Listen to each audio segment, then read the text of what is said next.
L'été à étudier Spinoza. J'ai beaucoup de sympathie et même beaucoup de convergence avec Spinoza, même si j'ai effectivement certaines différences aussi, notamment quand il parle de la nature et qu'il dit que Dieu c'est la nature. Pour moi c'est un contresens majeur. Pour le judaïsme, Dieu n'est pas la nature, Dieu est la surnature, ce qui est tout à fait différent. Quelque chose qui vient se rajouter à la nature. Et donc là, il y a une erreur grave, parce qu'on ne comprend pas à ce moment-là la Bible, où la Bible, on nous parle de la surnature. La création de la terre et du ciel, c'est notre ciel et notre terre qui se rajoutent à la nature en général. Mais néanmoins, la critique biblique chère à Spinoza, au XVIIe siècle, dont j'ai parlé d'ailleurs dans mon post-doctorat de 2007,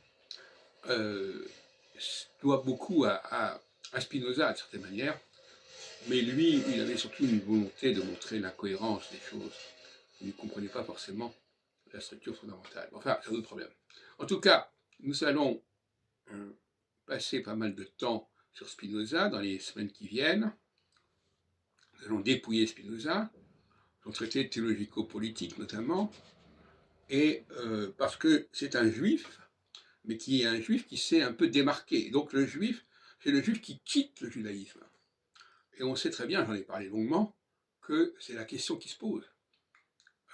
Joseph va quitter sa famille, Abraham va quitter sa ville, Jésus va quitter aussi pour la Galilée, etc., etc.